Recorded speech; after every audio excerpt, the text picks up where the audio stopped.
if you have kidney disease.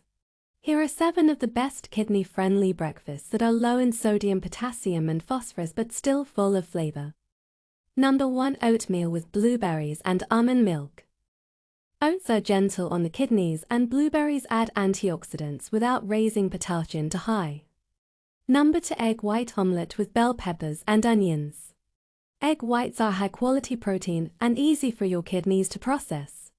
Number 3. White toast with unsalted peanut butter. Stick to 1 tablespoon and avoid whole grain if your potassium is restricted. Number 4. Rice cakes with honey and apple slices. Light, crunchy, and kidney safe when you want something quick. Number 5. Smoothie with almond milk, strawberries, and chia seeds.